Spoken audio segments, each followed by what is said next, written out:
So I just want to welcome everybody. This is Tea Time.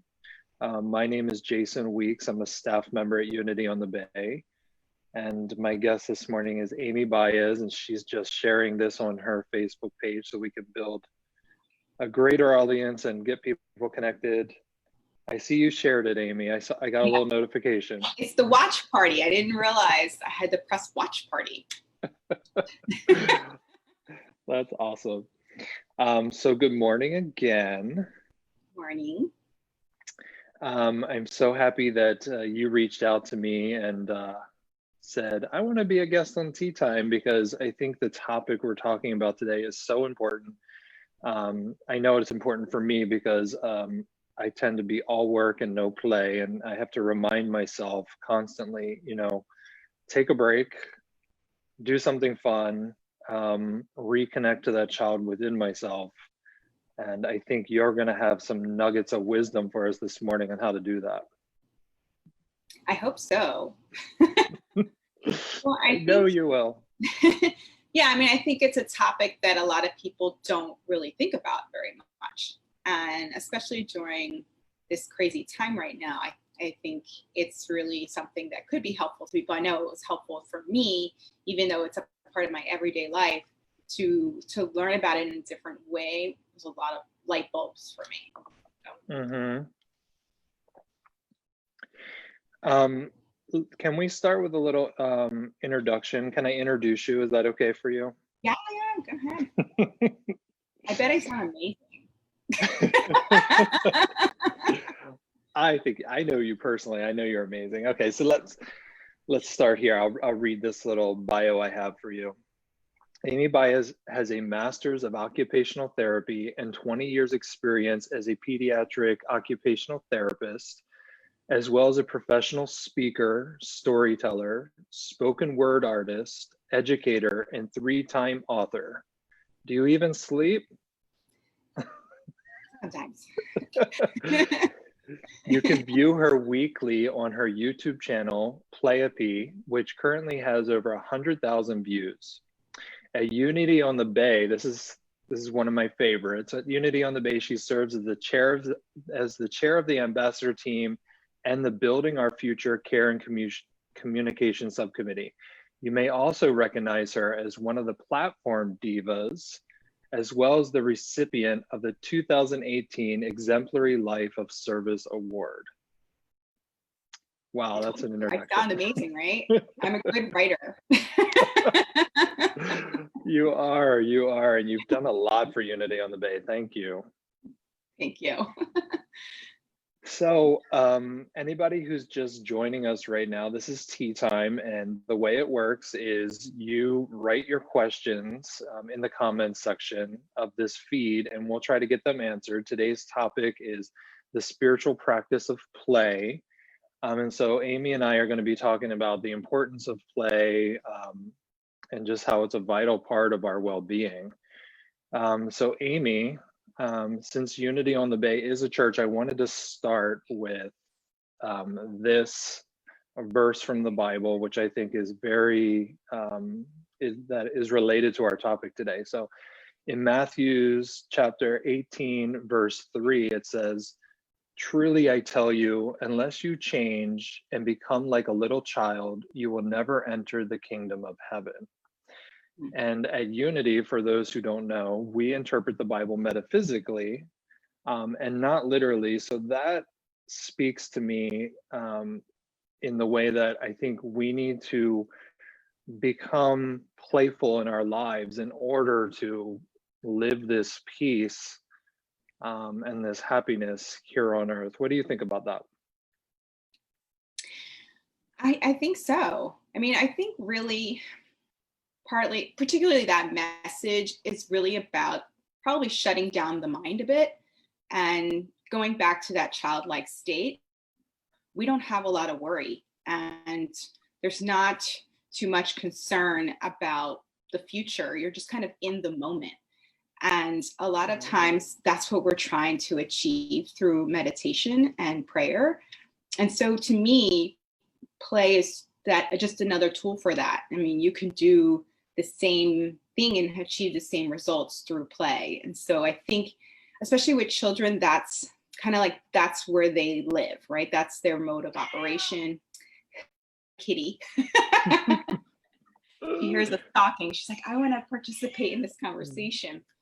That's fine. So they, so children really do have, their occupation is play. I mean, that's why I work in the world of play as an occupational therapist. Which we didn't touch on yet, but basically it's a medical field where we help people to regain independence or achieve skills that they may be delayed in, which is what I specifically do with children.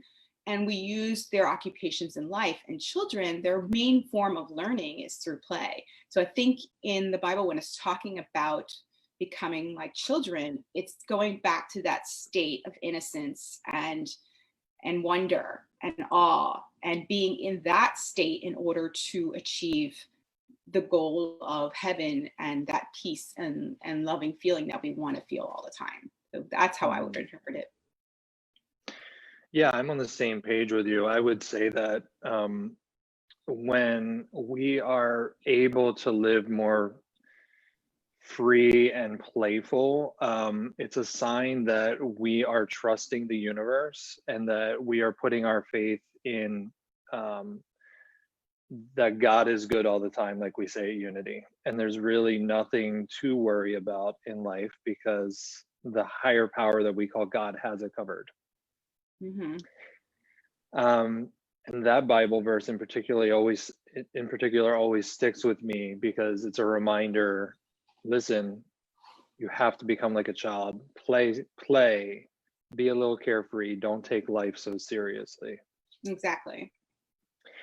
So you had, obviously you and I had a little talk before this call, and you had mentioned to me something that I'd never heard about, and it piqued my interest.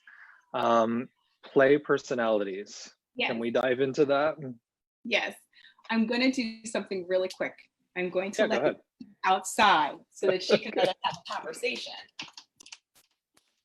Which I thought I should have thought of this earlier. Now, bye, Kat. So there's a book by a man called Stuart Brown, who is the play advocacy. He's the founder of the Institute for Play, and he's a leading researcher around the topic of play. And he created this idea of play personalities. And for me, it was particularly mind-blowing and altered a lot of my own thought perception of myself. And why I say that is because back years ago, I used to feel like I was like and sometimes I do still call myself like a workaholic, right? But I would have people telling me that, and I started to internalize that as if it was really true. It was a bad thing too. And so I started to feel almost like a fraud because my business name has the word play in it. So I'm like, do I not play enough? Am I not a playful person? And I started to believe that in some ways. But then I realized, I'm like, no, I just play in my own way. I don't play in this traditional way that they see play is described as. And so in this book, he talks about how adults have these personalities and that they act out play in. And so just if you're familiar with, I'm sure you are, with the book, the audience is familiar with the 5 love languages. They talk about how, we all love to receive love in different ways, but there may be a primary way that we like to receive it. So give it. And so the same thing with this is that you might have a primary way that you like to play, but you probably play in many different ways. So the play personalities really showed me that I do play all the time. And I just wasn't seeing it as like noticeable because I wasn't playing board games, right? Or I'm not a gamer.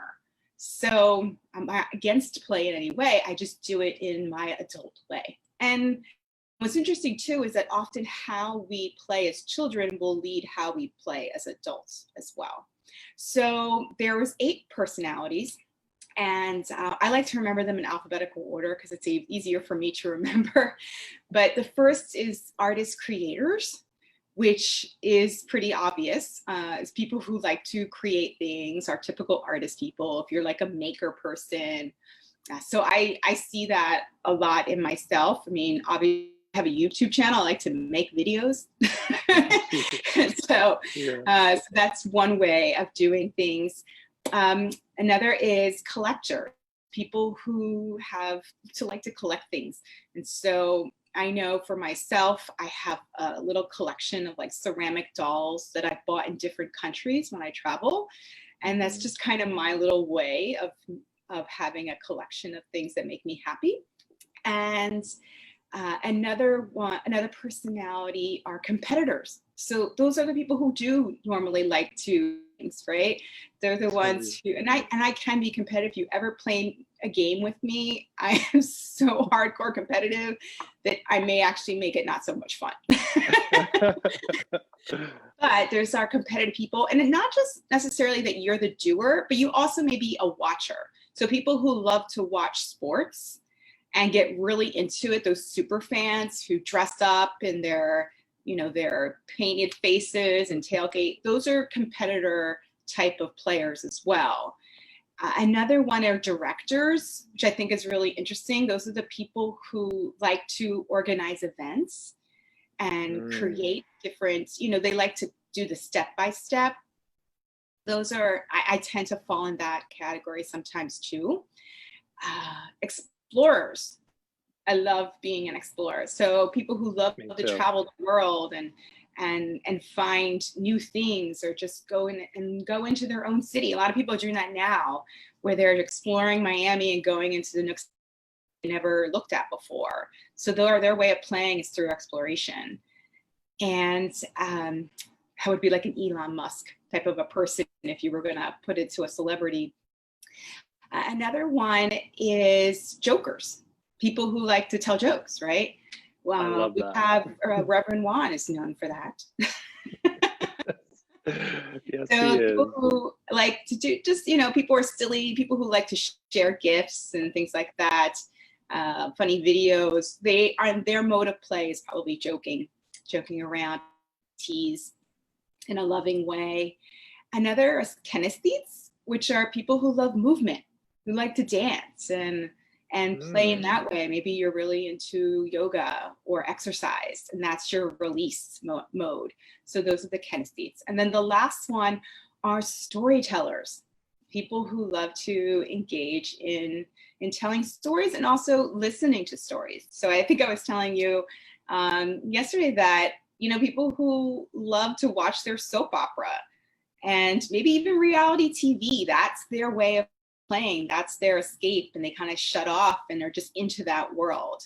And so that's another type of play, although sometimes not entirely, but it can be, right? It just depends on their perspective. So when I thought of playing that way, I was like, oh my gosh, I play all the time.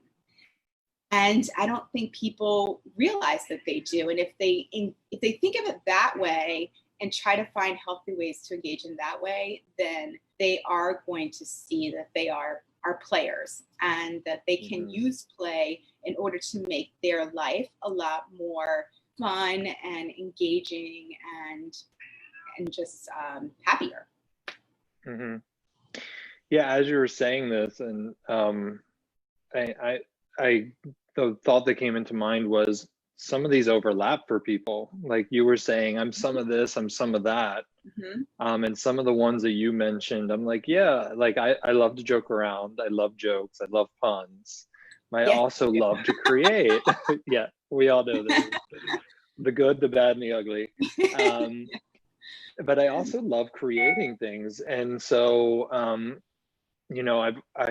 when I knew that we were going to do this tea time, I looked at my life and I'm like, how much time do I actually spend playing? And I was like, not that much. But now that you're saying this, I'm like, yeah, I do play, because I got to tell you, if I get the opportunity to do a spreadsheet or create a video, I'm going to create that video. It's fun. Right. And I love the process, and I love the journey, and I love the destination of it. So this is good news. Yeah, and it's often how we connect with other people as well. I mean, we often have friends who are similar to our play styles. And if they're not, Mm, it's a great way for us to create that connection as well. So I think mhm. you're, you know, I actually created a video, I haven't posted it yet, but one about this topic and how parents can do that with their children. So, there's people who don't really feel like they're that playful, or they don't want to sit down and play with their kid in a normal way. But if they think about what they like to do and their kid likes to do and try to combine those two things in their styles, they can play together. So, for example, if you are the explorer type, and let me flip that. If you're the maker type and your kid is the explorer type, maybe you can create a passport for them of the city. And then every location that you go visit in your city, you can give them a little stamp. And so, you're getting to do your creative little maker thing while they get to explore. And then you're sharing that experience together. And so I think that is in a way that adults can really engage and play, not just with children, especially if you don't have children, but even with their partners. Like you can combine your interests in order to play together, and that's going to lead to a much happier and healthy relationship as well.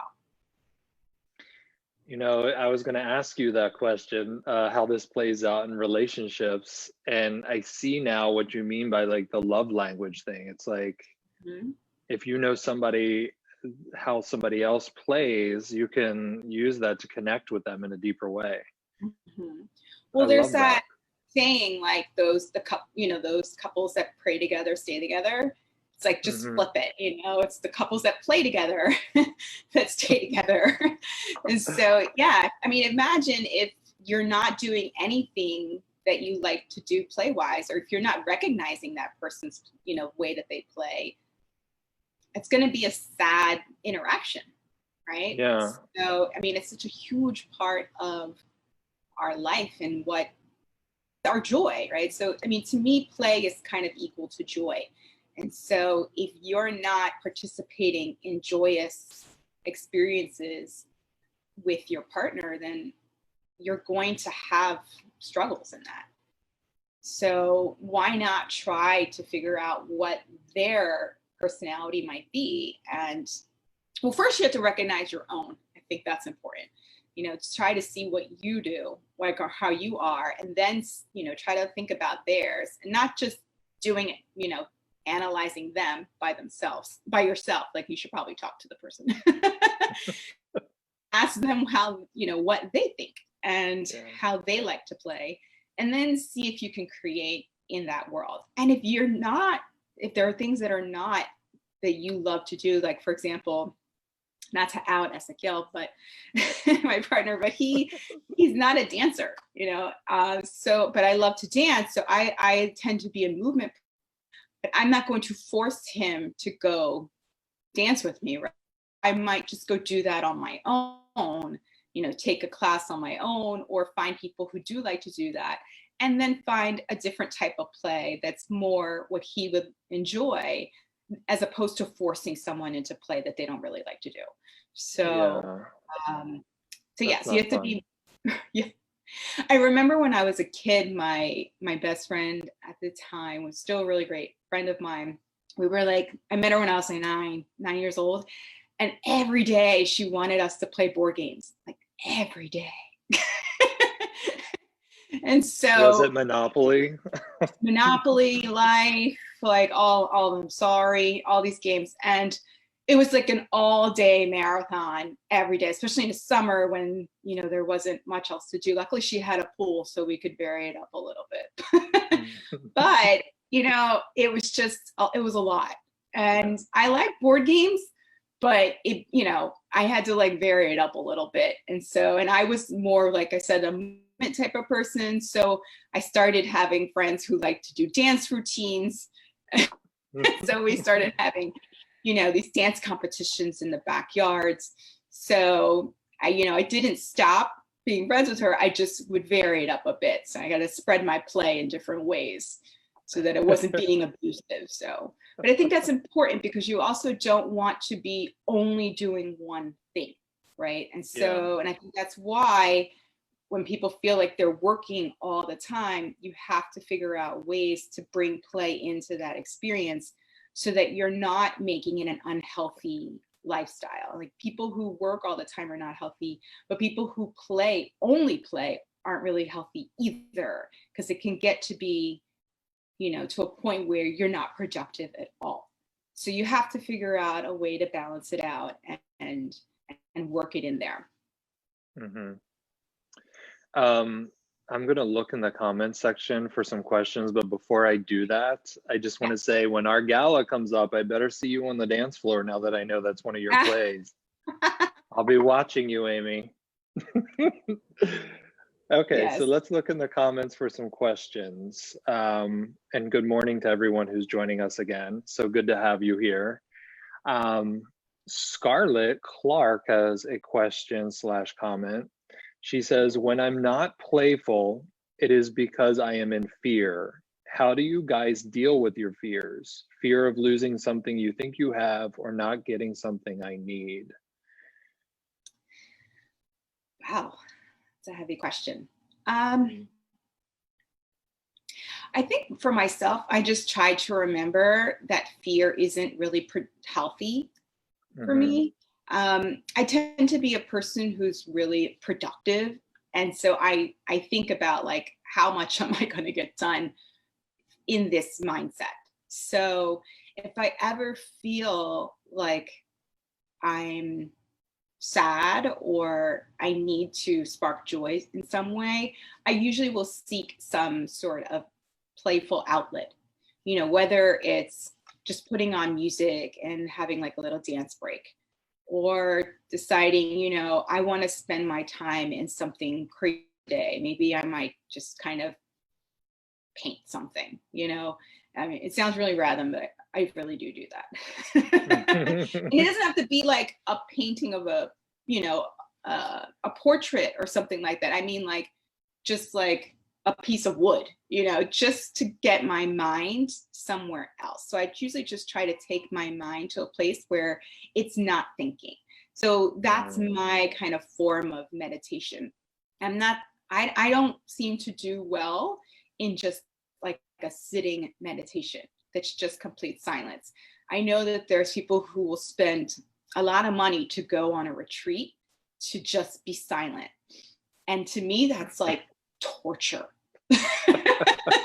Like, why would I do that? And I thought about it in the past. I've been like, some people convince me, like, maybe I do need to do that. And I'm like, no, I don't, because I know that's not where my joy is. So if anything, I'm going to go somewhere and be like, I wish I was exploring the grounds outside. So maybe instead I'm doing like a walking meditation, or because I'm a storyteller, I like meditations that are storytelling based. I like when people are talking during their meditation.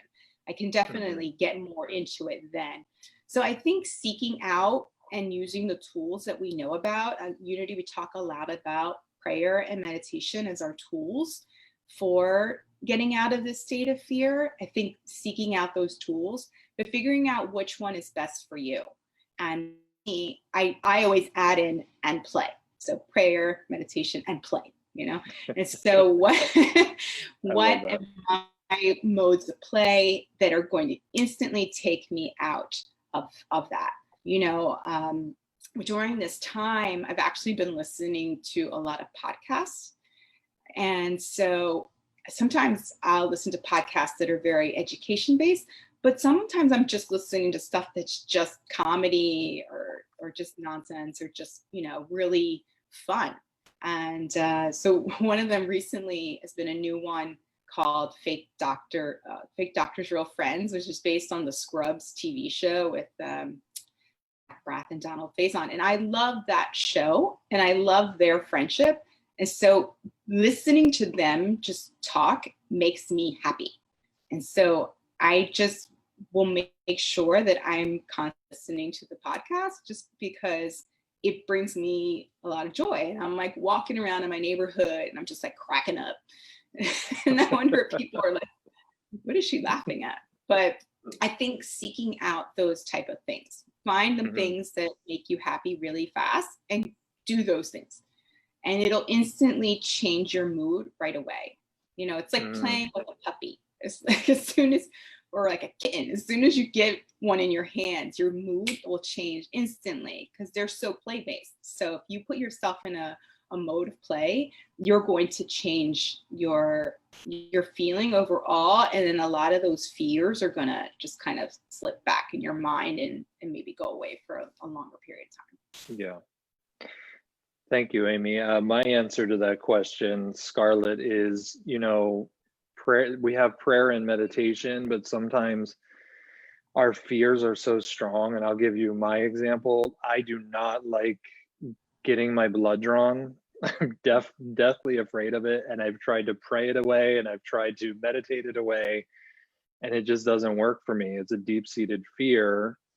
And I create something like whenever I have to get my blood drawn, what I do is I create an event directly after that, that is something that's going to be fun or joyful or pleasurable. And I focus on that. So I love McDonald's hamburgers. So I'll go give blood and know that I'm going to the drive-through right after, and I focus on that.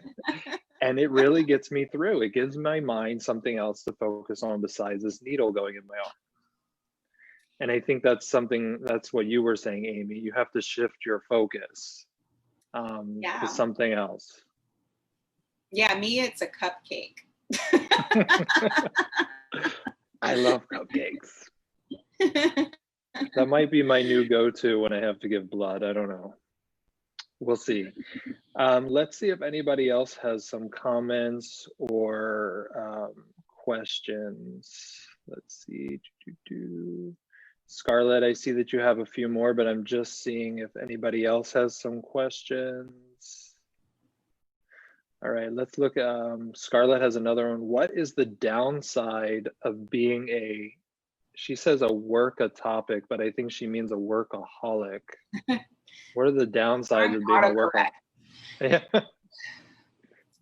The downsides of being a workaholic. You know, I think it's kind of like the concept of if you don't get enough sleep, it's really unhealthy. So I think if you're constantly working all the time, and I mean where you're not involving some sort of playful, like, you know, element into your work, because you can work all the time and still be playful, right? So you could say I work all the time because I have, you know, this long list of things that I do, but a lot of those things to me are fun, you know, they're play-based. So if I'm creating a story and getting on stage, it may take time out of my schedule and it may seem like I'm working all the time, but to me, that's just pure fun. So, but in terms of being a workaholic and just not doing anything that's play-based, I really feel like it's not just a feeling that you're not well, it's scientifically proven that you're not well. So there's a lot of research that shows the results of a life with play deprivation, it's actually a thing. So, you know, you're going to have increased risk of mental health issues. There's increased risk of suicide. There's increased risk of depression. So your body is going to have physiological negative effects. So there is an actual need for your body to play. And there's also evidence that shows that, like, it's kind of like if you're not playing, your brain is kind of just shutting down. So when when adults when humans are children, their brain is growing at an increased rapid pace, right? So play is very important because it's how they learn. So that's why they're doing it all the time. And then as we get older and become adults, our brain growth slows down. So we don't have as much to do because a lot of the brain growth has completed. but we still do need to play. If we don't, our brain starts to just kind of shut down, and then we're more likely to die earlier, to be honest. So there's actually like a animal that, not an animal, but like a sea creature that will eat its own brain after a while because it stops using it. And so, you know, so that's why it's really important, especially with people who are older, that they constantly are engaging their brain so that they can participate in different activities so that they stay aware and healthy. So I think that if we're not using, you know, involving play in our world, and we're constantly just working, we can really hurt ourselves and put ourselves in a position where we do need professional help. I studied biology, and so I would say, you know, mammals, our brains are built for play. If you look at reptiles, they don't have the same brain structure as we do. So I've heard it said, if you take a piece of yarn and you dangle it over a snake who doesn't have that mammal part of the brain, it doesn't want to play. Snakes do not want to play with you. But if you take that same thread and we dangled it in front of your kitten, Amy, who has a mammal brain, it wants to play. It wants to play with it. And so we are built as playful beings. And good. Yeah, no, I was actually going to say, they talk about it with the brain growth of, I'm not sure which primate it is, maybe it's chimpanzees. But basically, if you look at the brain growth of some of the primates, their form, like the way faces are shaped when they're little, when they're babies, they look more human-like. But then as they get older, their faces completely change. But when you look at humans, our faces stay very much like babies. Like we still have like the same forehead that they do, that we do as children. And the reason why it's different is because those primates don't play as much when they're older. They're very much in that protective, you know, survival mode. And so they're not nearly as playful, but as humans, we stay being playful our whole lives. So it is really important for us. So you're telling me I have a baby face, Amy? Yes. Thank you. You know, and that you make a really good point, because if you look at people who are very serious throughout most of their lives, their faces, you can see it on their face. You make a very good point. Let's see if anybody else has a question here. I'm enjoying this conversation, by the way, so thank you. Good. I mean, the light is changing in my space. I hope you can still see me. I love it. Yes, I can still see you.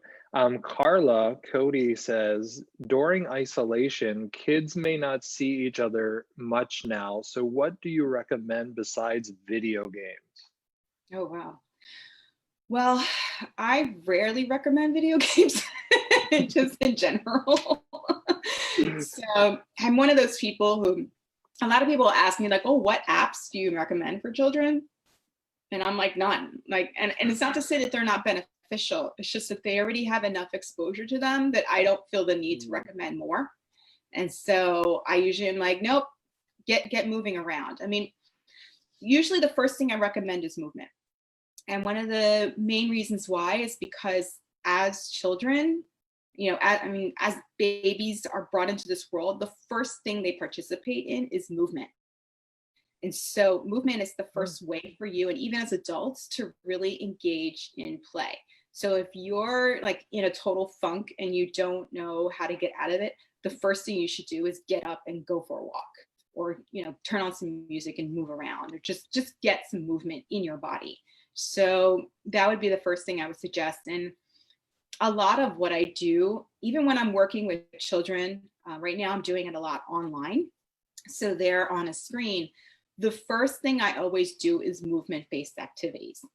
And before I do anything else with them, even if my whole purpose with working with them is more to do skills that are working with their hands or writing or something like that, the first thing they is some sort of exercise with me and work on coordination, because that really activates your brain. So I would say that would be one thing I would definitely suggest.